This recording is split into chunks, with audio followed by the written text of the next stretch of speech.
Mga pre, kaka-out lang namin, no? Yung mga kapwa namin, no? May mani, may mani. Shout out. May mani, oh. Nagsihintay yung kabayan natin. Pre, may dumating ngayon, pre? Oh, meron. September 10 ngayon, di ba? Ah, Pre, may dumating ngayon, September 10. meron. Ayun, oh. Fresh from the Philippines yun.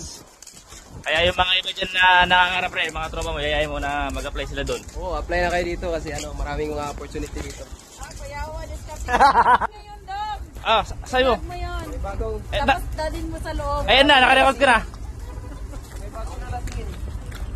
Mga pre, katulad ng sinabi ng mga tropa natin kanina, may dumating ngayon. Kasi nga, September 10, di ba? Sabi ko nung nakaraan, September 10, September 17, at saka October 1, may deployment na magaganap. At ayun na nga po mga pre, dumating yung mga September 10. Wala pa akong idea mga pre, kung ilan yung dumating.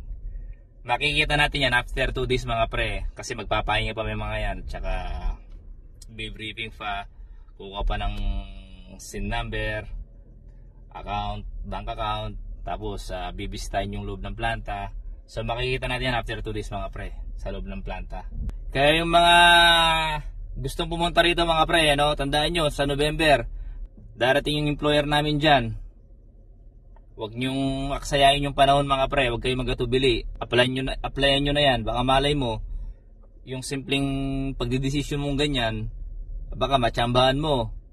Tulad kami, hindi namin ini-expect mga pre na makarating ng Canada.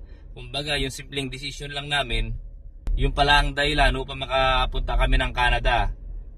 Kaya subukan nyo lang pre, try nyo lang. Malay mo pre, di ba? Malay mo. Hindi natin alam ang bukas. Kaya sa mga kapwa mga Pilipino dyan, mga butcher, mga cleaners, patuloy nyo lang po akong i-follow, share and like, upang sa ganun maging updated po tayo dito sa loob ng Canada, dito sa Manitoba, dito sa aming lugar. Okay, bye bye po. Ingat and God bless po tayong lahat. Bye.